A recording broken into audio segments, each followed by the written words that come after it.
Hello, ladies and gentlemen. How are you all doing out there tonight? I'm your host, Big T, right here with you.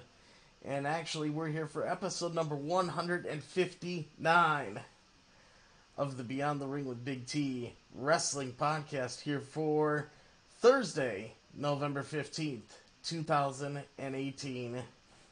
And as you can see, guys, we got a real special treat here for all of you. A really special treat.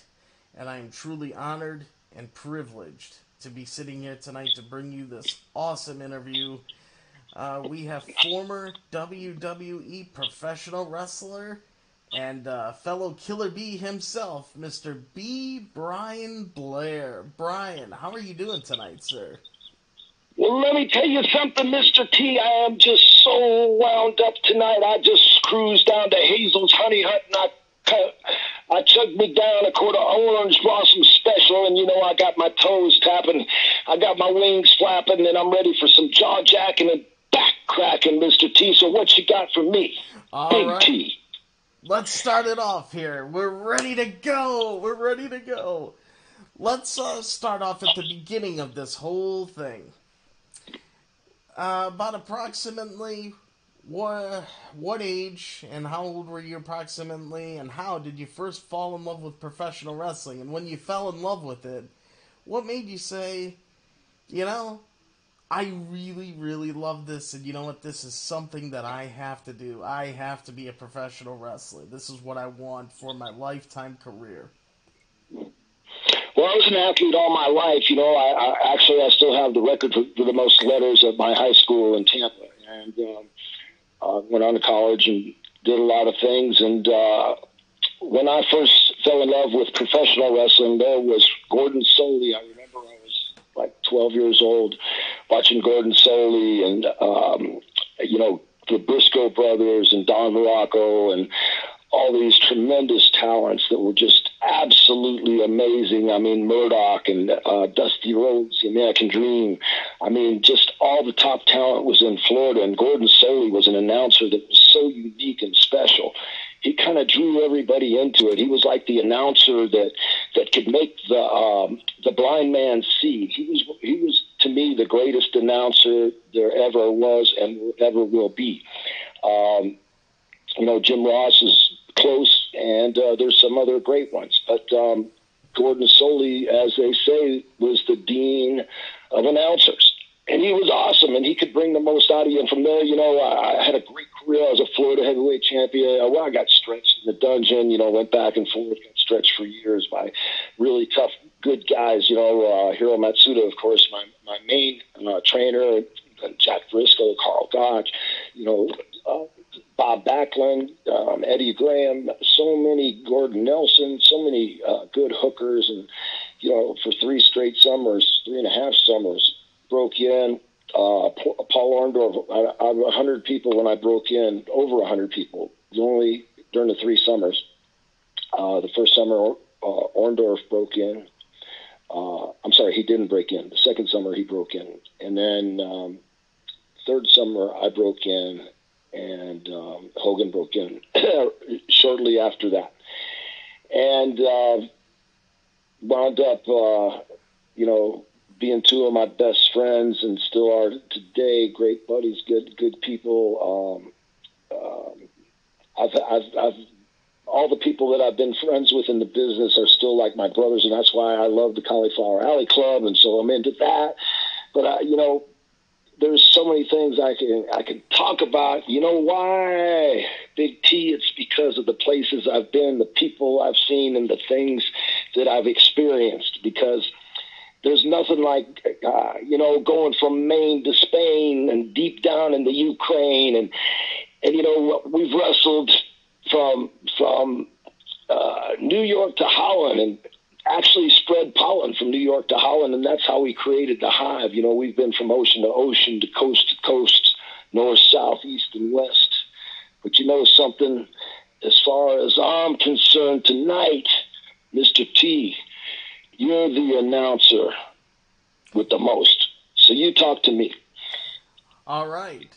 Well, let's go in this direction here. When you went through all your training, and I'm assuming the training was probably intensive, especially back in the day. And what was it like taking the bumps for the first time and learning the craft of pro wrestling? Very difficult.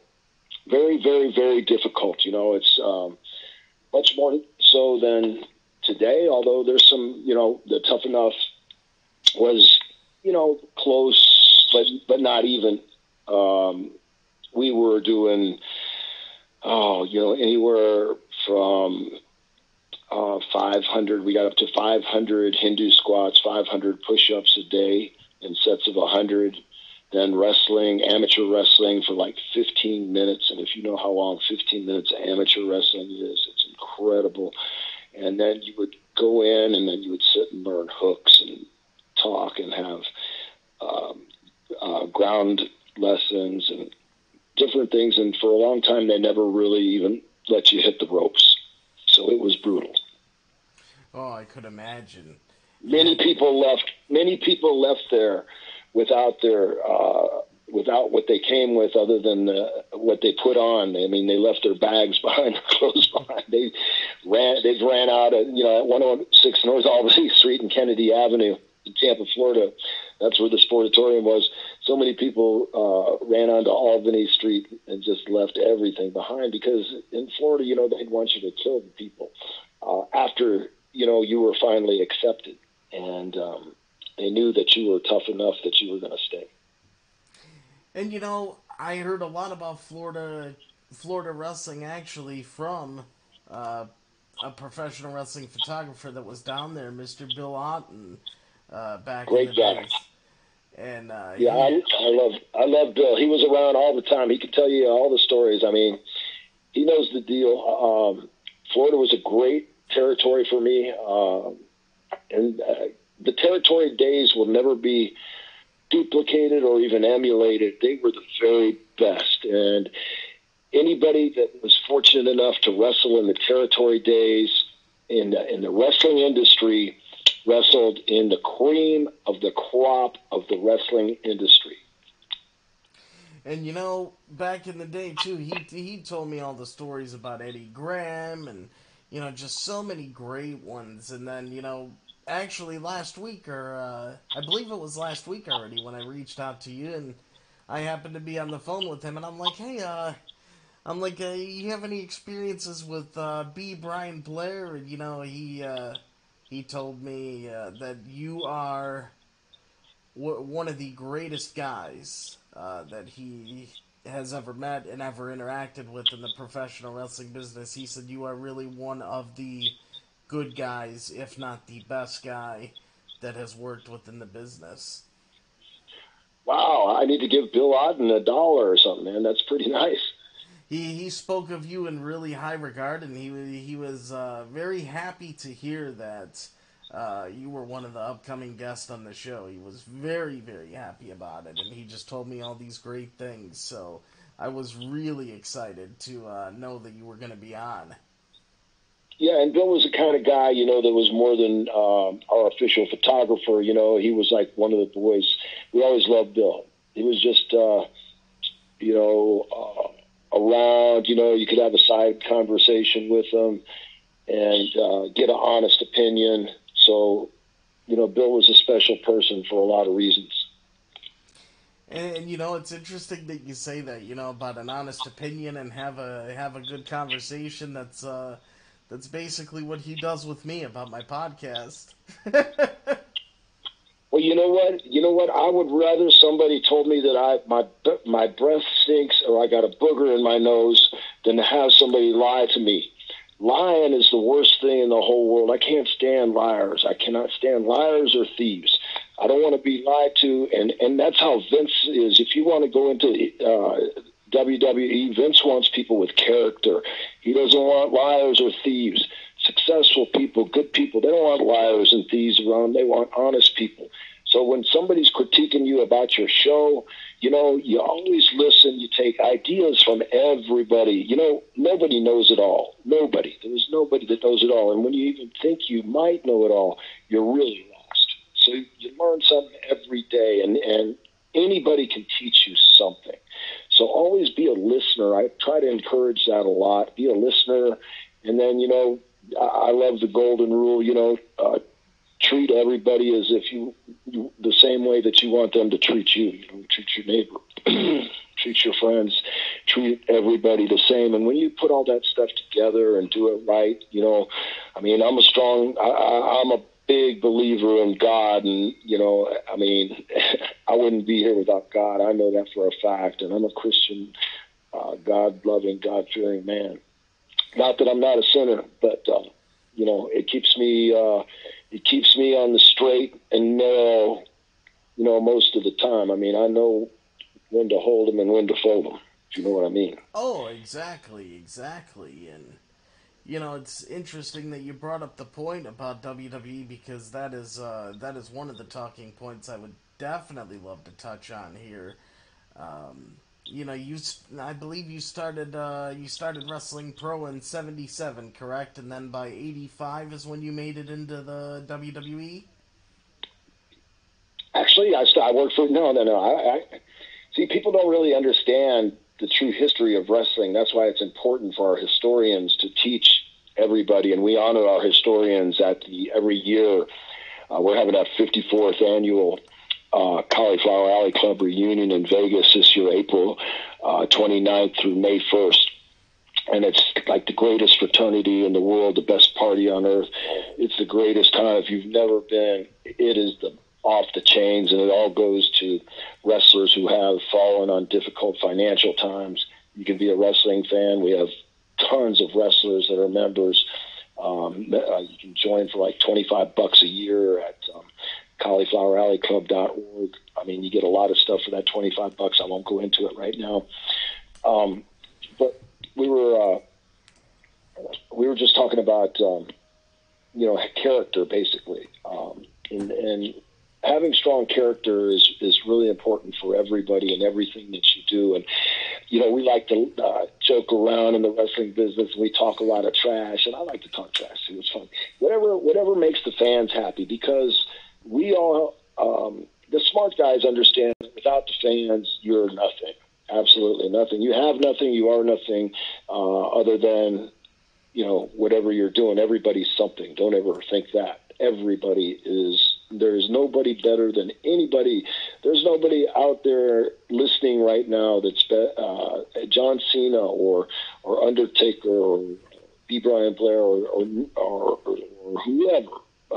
President Trump. Nobody's better than anybody. We're all the same. We're all human beings, and each one of our lives count, and we have to all try to do the best we can in life to better our lives, because when you got to always help yourself first. When you help yourself first, then you can help the others around you. And by helping everybody and spreading a lot of love, it's a great thing. And I've learned so much of that in the wrestling business, because when you're traveling on the road with guys day in and day out, especially like in the territory days, we were heel in a room. One person would buy a check-in. We'd go to the Days Inn, check in for $37 or $45, and we always knew it had 2 beds, so a guy would wait out in the car so we could go up there and split a room. You did. It was our motto was, it's not how much you make, it's how much you save. Things like Rick McGraw, Quick Jaw Rick McGraw, God bless him. Heck of a worker. You guys got to Google him, all you youngsters. And I got a lot of great ribs with him, all in Japan, going up and down the elevators. They halcyoned him and put him in a wheelbarrow in Shinjuku. But anyway, I worked for Vince McMahon Senior. And the first time, I worked for him twice before the WWE. Okay. That's why I want to get the history straight, Big T. The history is, for me anyway, for Brian Blair, for Mr. B is what, at first what Vince Sr. wanted to call me Mr. B, because he had heard that before from the Florida territory, and then he said, your nickname's B, why don't we call you B. Brian Blair? And I said, okay. So Vince McMahon Sr. said, I like B. Brian Blair. So we went with the B. Brian Blair, and in 1981, he sent me to Japan for my first trip to Japan. I came back. So I spent a couple, 2-3 years on a couple tours and Orndorff was there then. It was amazing. Because the Florida TV went in there, and so before WrestleMania became a dream, like in '85, we were going in there and just having a blast in the New York territory. The New York territory was so hot and so much fun. I mean, that was one of my favorite territories of all time. And then going down to Atlanta, like in '85 too, I was in Atlanta, and that's when, Vince McMahon was getting sick. There was a lot of things happening, a lot of whole things in the wrestling industry going on. But TBS, like Tommy Rich and Tony Atlas and just so many guys would, the Freebirds, we would all go to Columbus, Ohio, because that was the first place. Like TBS was popular, and that was a big station in that. So the wrestling program, the Georgia Championship Wrestling, was hotter than the mashed potatoes all over. I mean, we'd go to Columbus, and it was sold out, jam packed, and so Vince Sr. had this idea before. It's an intricate story, but he always would come to the meetings of the NWA in Las Vegas and be part of everybody that owned a territory, and they all respected each other. And he taught Vince Jr. that by the power of television controlling TBS and controlling USA, he would have a monopoly and be able to put everybody out of business and run the greatest show on earth. Well, that's come to fruition. However, there was a lot of bumps in the way, which would make a heck of a book if the Briscoes got into it, and Gunkel, all the people from Georgia back then, the amounts of money that were exchanged, why they were exchanged, why Vince Sr. had to sell TBS back to him after he purchased it, and had he not done that, why that was a billion-dollar mistake. There's a lot of intrigue if somebody ever wrote that book. It sounds like it, for sure. For sure. What was it like dealing with Vince Sr. compared to Vince Jr.? Is there differences between the two, or were they the same? That's a very interesting point I'd like to get out there, because I haven't heard many people talk about that at all. The one thing I would say is Vince Sr. had a heart, and he showed it. He showed compassion. He showed a lot of love to all of the people that worked for him. Vince Jr. has a heart, but he doesn't show it. He's a tough guy. He's stern. He demands respect. He keeps up that hard exterior, like what you see on TV, correct? He keeps up that real hard exterior. Yes. Yeah,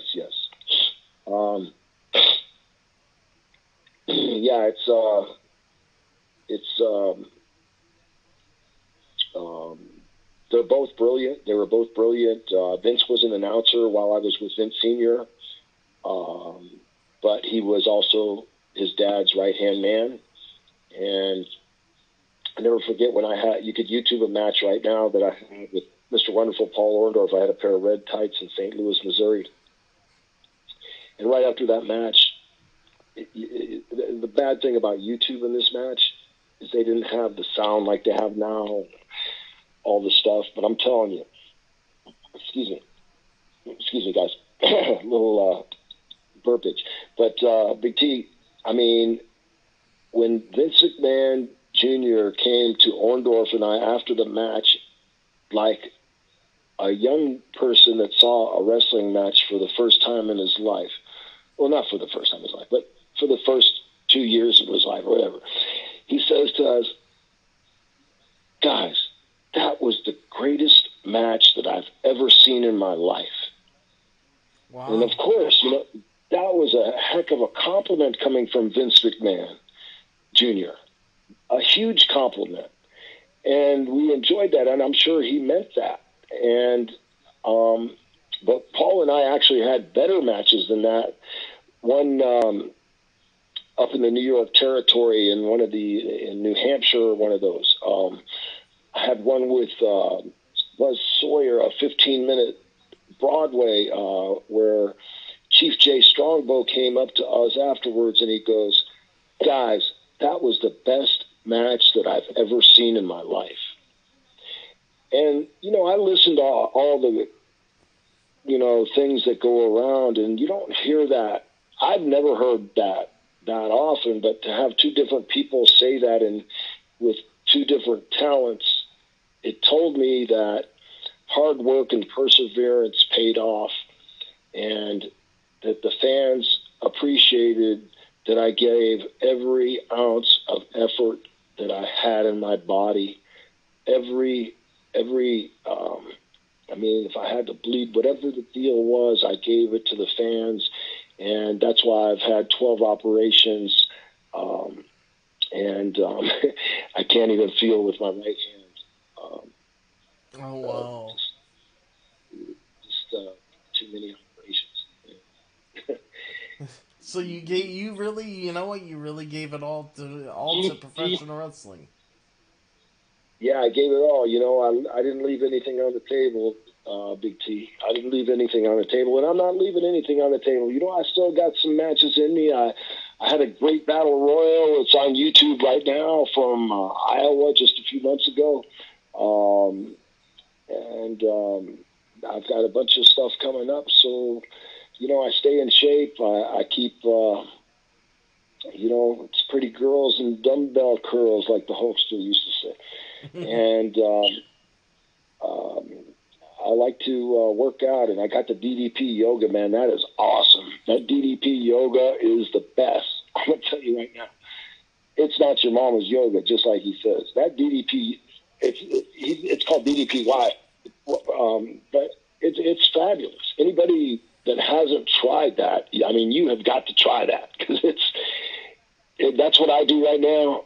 And when Devin from Hannibal TV commentated on the match, he said, "Wow, you look better than all the guys in the ring out there, and they're half your age." Well, that was a nice compliment. He said, "What do you do?" I said, "Honestly, lately," I said, "predominantly DDPY, for the last 4 months." He said, "Wow, that's incredible." I said, "Yeah, because, as you get older, you have to stretch everything out and make your muscles more pliable. And if you do that and your muscle memory is so good, since you've already, hit the weights hard and everything and worked out hard, you bring back that nice definition, and you shred the fat. It's a great feeling." He's brought guys up from wheelchairs to walking. It's just incredible stories. I encourage everybody to look at what Diamond Dallas Page has done in the fitness industry, because it's phenomenal. I'm so glad that you brought that up, because, out of all the wrestlers that I have interviewed, I've never heard anybody talk about DDP yoga, and I've always been interested to hear, like, an actual, performer's testimonial to the product. So I really appreciate you bringing that forward. Oh, absolutely. I do that because I care about people, and I care about, your listeners, the fans, and the people in the booth, everybody. Just I want, there's something that you can never buy. There's many. You've never seen a Brinks chasing a hearse. Health is wealth, and you'll never be happy unless you're healthy. And only you can make you happy. Remember that. Only you can make you happy. And you have to be healthy to be happy. So get your butts in gears, multiple gears, and, do what it takes. It's not that hard. Drink a bottle of water before every meal. When you squat down, hold it for 5 seconds. If you got to squat for something, you can actually work out. I should write a book on working out while you're doing your everyday life, because there's every opportunity once you learn how the anatomy works and the principles, which you would learn a lot through, you would learn a ton in the major parts through Page's program, DDPY. You would learn the major functions so that everything you did, I would like to either see somebody or contribute or write a book on how you could actually between doing the laundry, washing the dishes, cleaning the floor, washing your car, going to work, going to the desk, going to the computer, whatever it may be, you can sit and exercise, and it's like fun. You don't even really know you're doing it. You squeeze your pecs, and you hold them for 10 seconds, and then you're reading and not even thinking about it, or you squatted down under the sink to look for something to clean the sink out, man. You squeeze your quads and arch your back and stretch your spine and squeeze your quads and put your toes into the ground and try to pull your feet together. I mean, you learn these little things, and it's all things that's going to help everybody. And, it's really amazing, and I'm going to ask you my next question after I say this to the fans real quick. If any of you want to ask Bryan any questions, feel free to put them in the live chat. Or if you want to call in and ask Bryan a question directly, you guys know how to do that. Contact me on Skype at BigT_119, and we'll get you on the show. But Bryan, it's amazing hearing you talk about stuff like this, because this is really intriguing me and really interesting me, just because I too myself have a hard battle that I have to face coming up.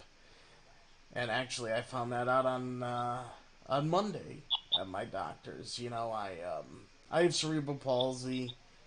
I was diagnosed with it on my I believe my 5 months old or 8 months old, something like that. But I had a brain hemorrhage on my 5th day of life that caused it. But to make a long story short, plus I was born 12 weeks early at 1 pound 2 ounce. Wow. Yeah, I'm lucky to be here. Really, originally they were saying I wasn't gonna live past 2 or 3 hours, and I'm still here. 30 years later. And wow, that's amazing, Todd. God bless you, man. I'm proud of you, man. You're the hero. Hey, you know what? You were one of the people. Well, in your line of work in professional wrestling is what was responsible for getting me through these times. Professional wrestling was always there for me when I went through surgeries in the hospital, or just having a downtime, or just having challenges, or just having a bad day. Pro wrestling always got me out of it. For that 2-3 hours on TV, whatever it may be, it's like I felt like I was somewhere else. I felt good. And that's great. That's great. That's great, Big T. I mean, you found your niche here with your podcast, and I hope that the people support you and enjoy it as much as I've enjoyed being on your show. I mean, this is a fun time, and I mean, we still have some time to go. So if anybody has any questions, I would love to answer them. I mean, I can tell you guys some funny stories from, you name it, from Andre the Giant to Quick John, Rick McGraw, the one I was just thinking about, to Big John Stud, Paul Orndorff. I mean, I'm looking around I'm staring Jack Briscoe in the face. I'm looking at Mr. Wonderful. I'm looking at all these pictures of Cyndi Lauper, Hulk Hogan, watching Jimmy give a drop kick at the big event in Canada, where I don't know, we had like 70,000 people, 65,000 people at the big event in Canada at A&E Stadium. That was awesome. And, I mean, Brunzy threw like the best. Oh, Brunzy's new comic book just came out. It is so hot. Oh, my gosh. Oh, really? Yes, the Killer Bees 2 just came out. You've got to check it out. Either go to thekillerbstore.net, thekillerbstore.net, or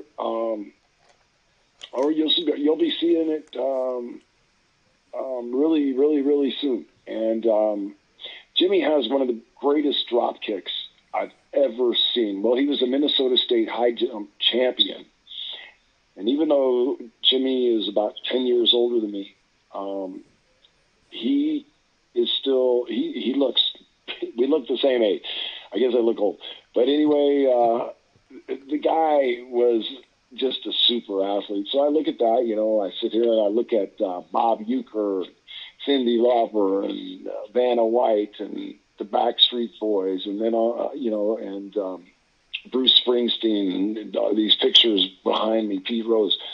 And then I look and I've got Ravishing Rick Rude in an abdominal stretch. And it is probably one of the best. We're looking at Patrick Tanaka, the referee, facial expressions on all the parties. Mm-hmm. Whoever took that picture, I think Bill Aden took that picture. Wow. So, I mean, I can walk around and look at, Jesse Barr with arm bars. Jesse Barr was a heck of a wrestler, and he was so underrated. Back at the big event, he teamed up with Dory Funk Jr., and we had a heck of a match with those guys. Once again, Vince was so excited. But then I go on to look at Bryan Adams from Canada, a singer, wonderful guy. Got to be really good friends with him. And a good friend that you guys may or may not know, Jim C. Gray's World Championship Fisherman, Macho Man, Beefcake, Mr. Perfect, Wade Boggs, one of the greatest baseball players ever. Looking at one of my favorite mayors here in Tampa, Dick Greco, and then on to Bunzy, his wonderful wife Mary, and the guy that writes the horror novels, the good one, the greatest horror novel author, Stephen King. Stephen King, thank you, Stephen King. We should have his name on. To Joe Gibbs, Joe Gibbs was such a wrestling fan. I'd come out of Washington Cap Center, and he'd say, "Oh God, Bryan," and he'd bring his kids, and I'd do whatever he wanted, and he would. He always wanted me to do other things, but I never had time. But what a great man! God bless him. I really liked him a lot. And I just keep looking around. I look at pictures from college and Charlie Daniels and kids and sheriffs and championship belts and Little League coaching and Johnny Cash and Elvis Presley. And I think, where did this life go? Golly. Oh my gosh. What a wonderful life I had. I thank God. And that's, it's extraordinary, really, just to hear everything and, hearing you go through everything, and it's just amazing to me. Like, I'm really, it's just amazing to hear. I love it. I love every aspect of it, and you definitely have lived a great life, and there's many, many more great years to come. Oh yeah, and I've been running Legends Lunch here in Tampa for the past 16 years. It was started, a long time ago. I took Gordon Solie out. I'm sorry. First, I took Hiro Matsuda out when he had cancer, and then the next week I brought Jack Briscoe, and then every weekend we started having lunch. And anyway, Legends Lunch was created, and it was kind of like founded by Hiro and Jack and myself. We had Gordon Solie, Buddy Colt, Lou Thesz, Dottie and Don Curtis, Paul Jones, Gerald Briscoe. But we started in June 1st of 1999, and we're getting ready to have our next luncheon November 30th. Oh, another 2 weeks. Another 2 weeks. Yeah, amazing. Amazing. And we'll be honoring Navy SEAL who passed away. And since we're a Florida-based organization, kind of, there was a kid named Denny Brown that wrestled real hard that'll go on our plaque that has more names than you can imagine. And Eddie Mansfield will be there at Spivey. Briscoe's.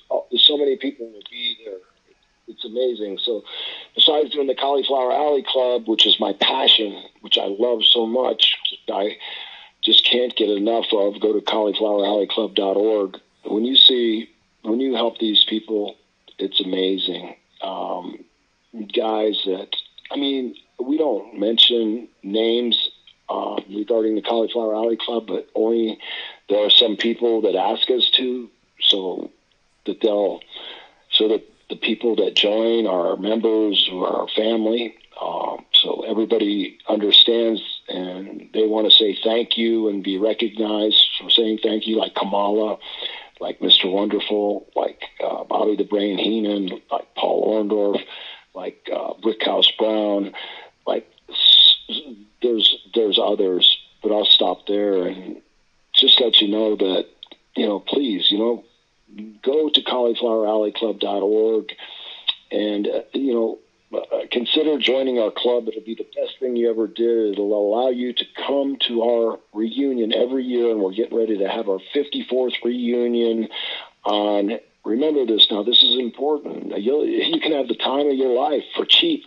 Rooms are like $45. You're talking Vegas, prime time. Well, you can get these rates for a week, but our actual official nights are, again, April 29th and through May 1st. And you'll see Mark Henry. You'll see so many superstars being honored. It's again, it sells out every year.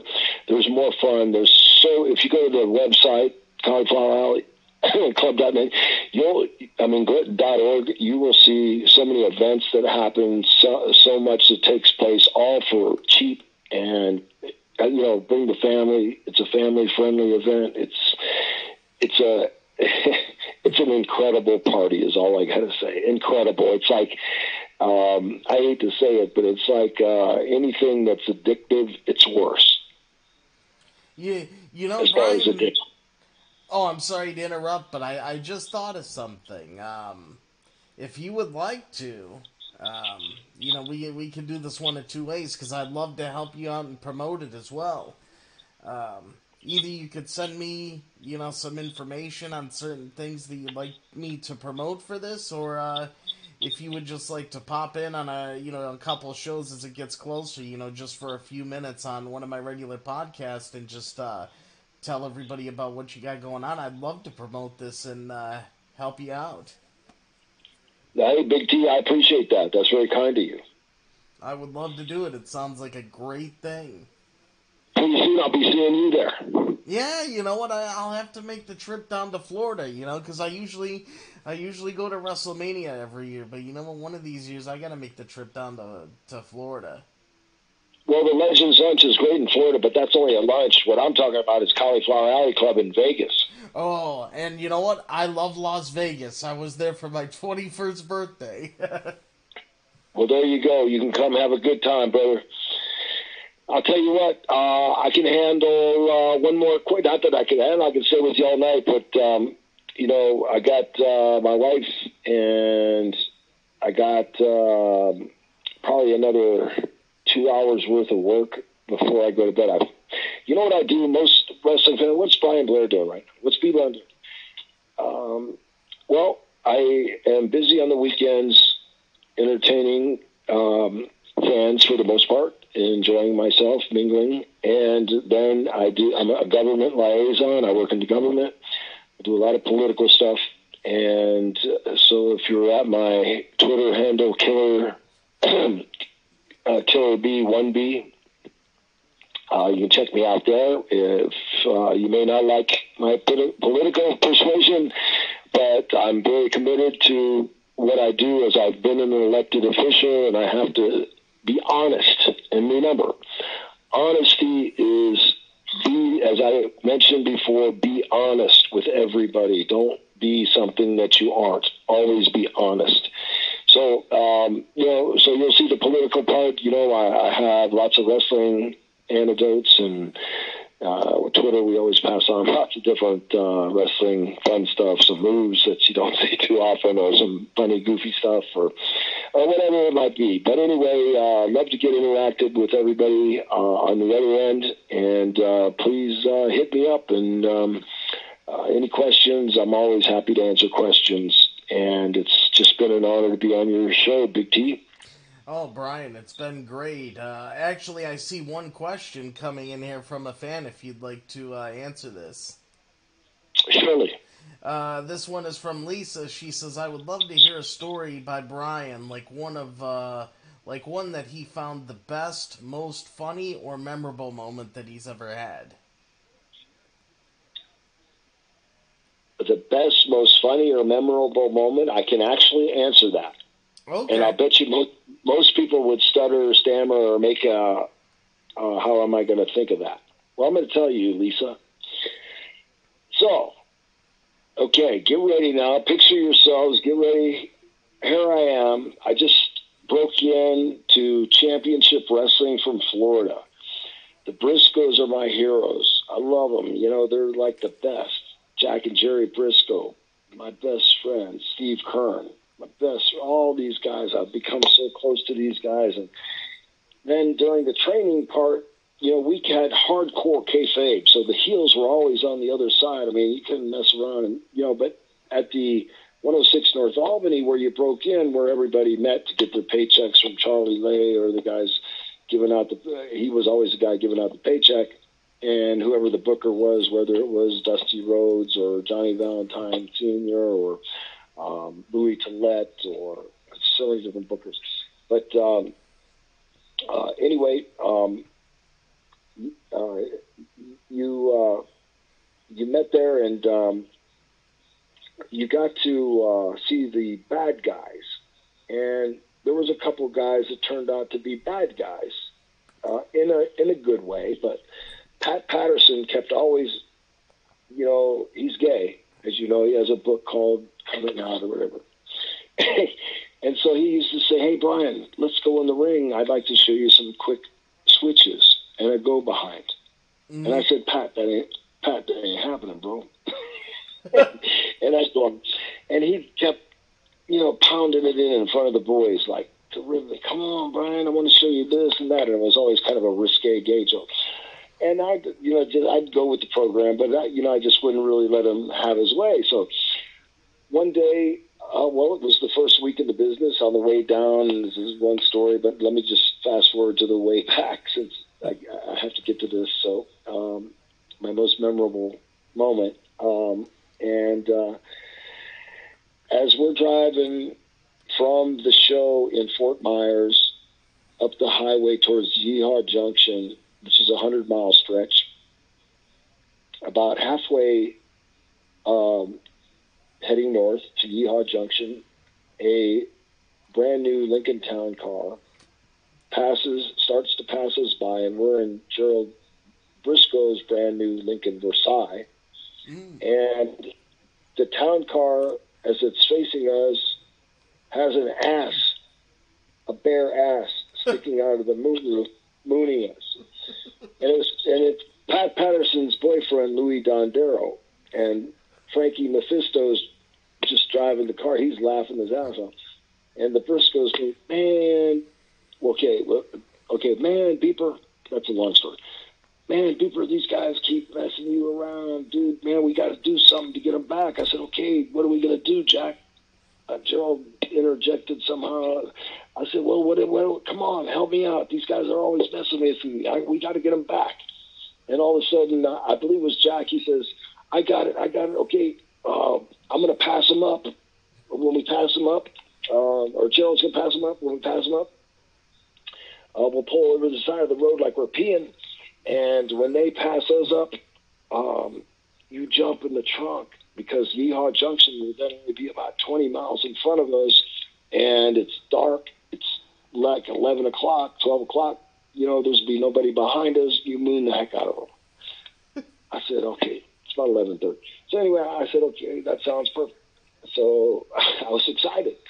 And they pulled the car over. We're peeing. They pass us up, Dondero and Frankie Kane and Pat Patterson in their gold Lincoln Continental Town car. And I all of a sudden say, come on, jump in the trunk now. So I had to pull my pants down to my ankles so I could moon them good and get into the trunk. And they're coaching me the whole way. So I'm in the back of the trunk, and I've got my ass towards the back, and now they're talking to me. They put the trunk down? Can you breathe? Yeah, I can breathe perfect. Okay, well, let us know if you're running out of air or anything. Okay, well, they've taken off. Okay, we're going to pass them up. I said, okay. So, they're talking to me really loud, different things. Can you breathe? Is everything okay? Yeah. Are you ready to moon them good? Yeah. Jack says, I want you to moon them good. I want you to spread your cheeks and just shake ass at them and just moon them good. They won't know what hit them. I said, oh, this is a beautiful rib, Jack. I love it. Golly, thank you so much. This is great. I was feeling so good I couldn't wait. And so we, all of a sudden I feel the car stop. And I'm going, oh, what's up? They said, hold on. Wait a minute. They just pulled in front of us. Oh, my gosh, they're peeing now. So I feel the car back up a little bit, and I don't know what's going on. And okay, they took off. Okay, we're going to pass them up right now. Get ready. I said, I feel all this movement and stuff. I don't know what's going on. And all I know is I hear this. Okay, beep, get ready now. On the count of 3, we're going to pop that trunk. We want you to moon them good. And I said, okay, brother, let's do it. 1, 2, 3. They popped that trunk. Boom, and that trunk popped open. I spread cheeks to my butt, and I was shaking my ass.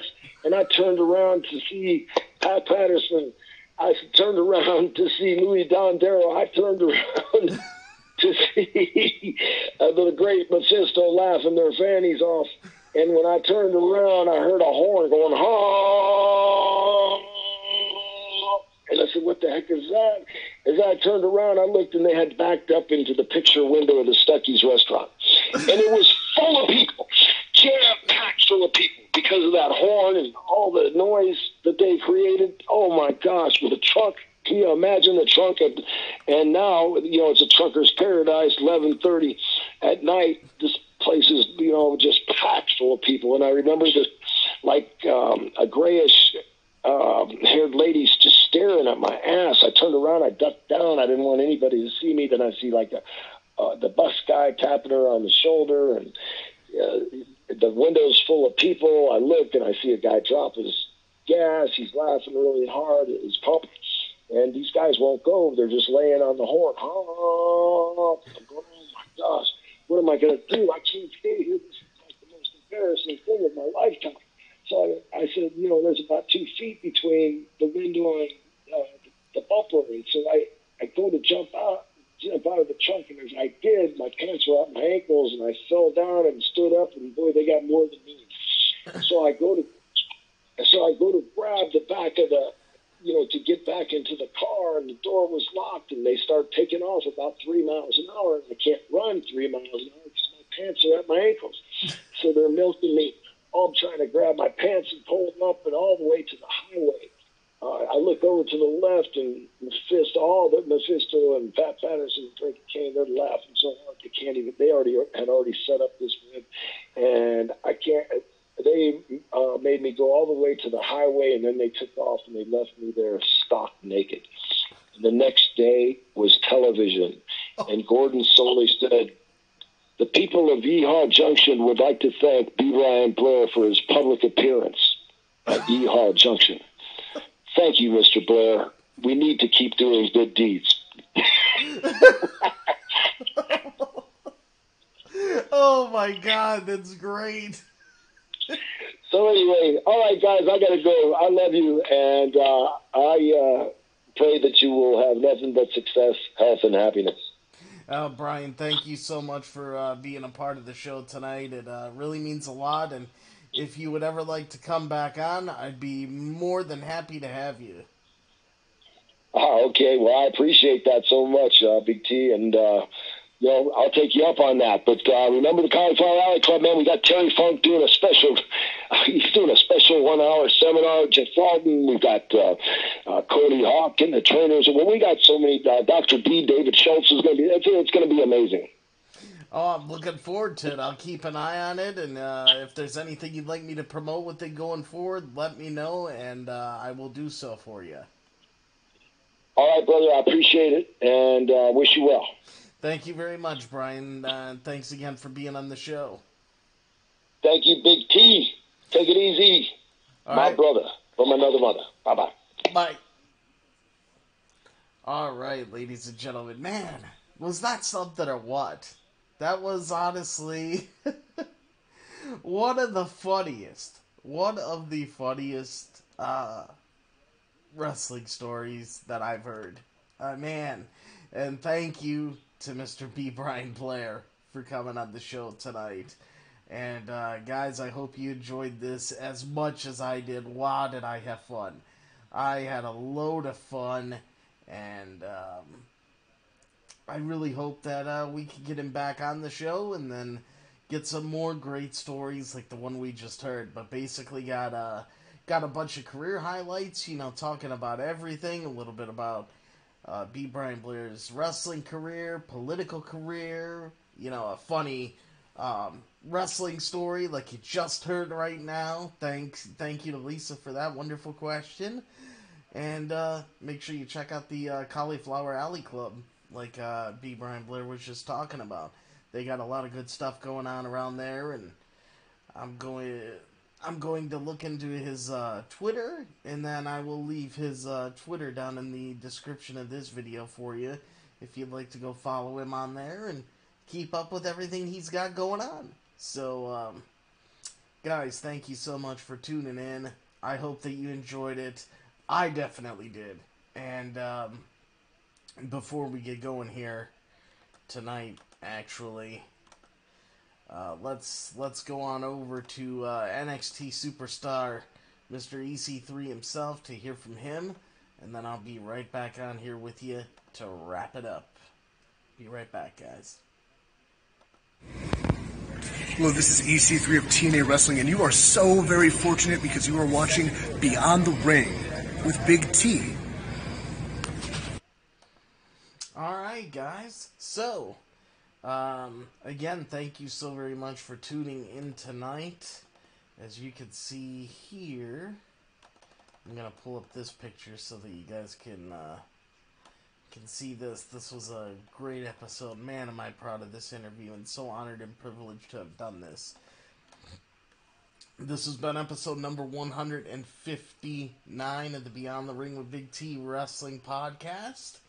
For today, Thursday, November 15, 2018, and this is former WWE professional wrestler, Mr. B. Bryan Blair, giving us an exclusive interview here tonight. So, guys, that's it for me. Thank you very much for checking this out. Glad you all had fun. Lisa enjoyed the story. She's like, I like this. Good one. Great interview. Lisa, thank you. And thank you to everybody that tuned in tonight.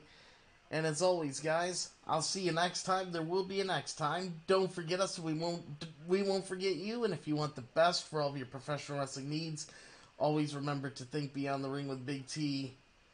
And, again, thank you to Mr.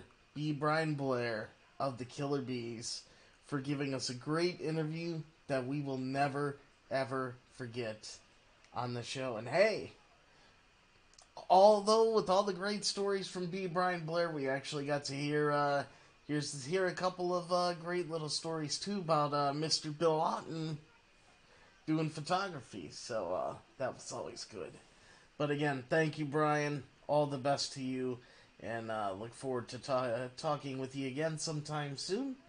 And you guys always remember that I am your host, Big T, and I will see you at the matches.